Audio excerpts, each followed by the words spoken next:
Have you ever wondered why you feel worthless and struggle to find meaning in anything you do anymore? Don't worry, I have. It's because they shut down Xtravision.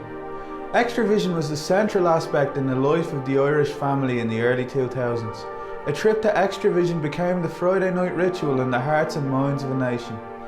Upon entering this palace of warmth and decision, you could stare blankly at DVD titles in the new releases section for 20 minutes without actually seeing any of them. The red and yellow colour scheme made you feel safe, even though you definitely weren't. Even though there was usually a bespectacled dangerous man with long greasy hair in there and you were 65% certain he was following you. It didn't matter though, Xtravision had sorted out. You'd eventually pick out 3 DVDs and your dad would always force you to put one back. Apparently there's no way that Russian documentary about some lad who grows his fingernails to get closer to God wouldn't give your little brother nightmares. But you put it back anyway, because when you got to the till, you wanted to guilt your parents into buying you Maltesers without actually having to ask for them.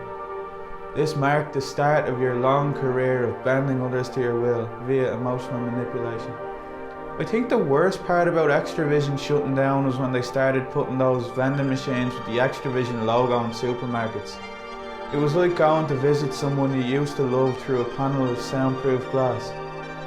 The reason Xtravision was shut down was because it was actually the final flap of the butterfly's wings that caused the economic downturn.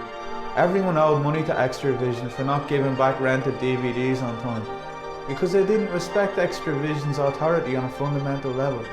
And plus, if they paid Xtravision what they owed them, then they'd have less money to spend on Xtravision. If Xtravision enforced a zero tolerance policy on late returns, perhaps people would have thought twice about taking out bank loans they knew they couldn't afford, or maxing out credit cards, or sticking up the credit union, or robbing your grandparents' heart medication.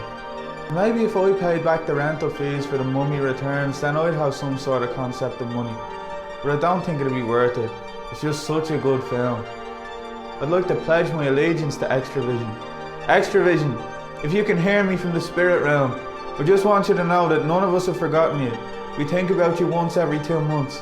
This is a call to arms, a pep rally, a revolution. Xtravision will rise again.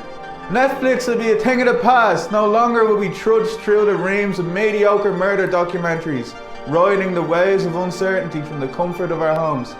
Someday we'll ride those waves in Xtravision, in public, because we deserve to be openly humiliated for being indecisive.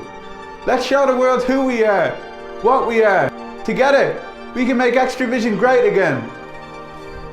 Namaste.